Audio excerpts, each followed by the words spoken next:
భద్రాద్రి జిల్లా కేంద్రంలోని భద్రాచలం ప్రభుత్వ ఆసుపత్రిలో సిబ్బంది వ్యవహరించే తీరు అత్యంత దరిద్రంగా ఉంది. ఆసుపత్రికి వచ్చే సామాన్య ప్రజల విషయంలో అత్యంత దారుణంగా వ్యవహరిస్తున్నారు. గర్భిణీల పరిస్థితి అయితే మరింత దారుణమని చెప్పాలి.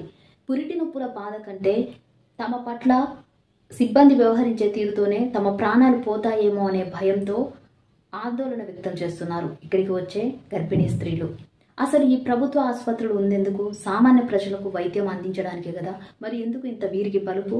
ఈ ప్రభుత్వ ఆసుపత్రులు ఉన్నదెందుకు? సామాన్య ప్రజలకు వైద్యం అందించడానికి. కానీ ఇక్కడ పనిచేసే ఈ పని దొంగలు ఏం చేస్తున్నారు? సామాన్య ప్రజల ప్రాణాలంటే లెక్కే లేదు అన్నట్టుగా వ్యవహరిస్తున్నారు. ఈ మధ్య కాలంలో భద్రాద్రి జిల్లా కలెక్టర్ భార్య ఓ ప్రభుత్వ ఆసుపత్రిలో ప్రసవించిందని చాలా గొప్పగా పబ్లిసిటీ చేసుకున్నారు. మరి సామాన్యుల విషయంలో ఎందుకు ఇంత నిర్లక్ష్యం?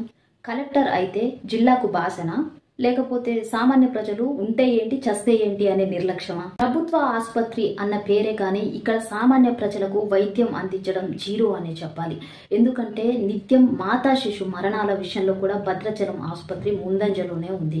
ఇటువంటి వార్తలు ఎన్నో కూడా విన్నాం మనం.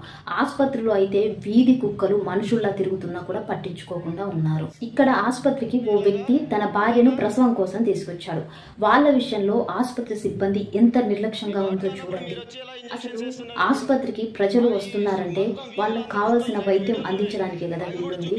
అది చేత కాకపోతే ఇంట్లో కూర్చొని అంటుతోముకోవాలి. మరి ఏం పీకడానికి ఆసుపత్రికి వీళ్ళు రావడం?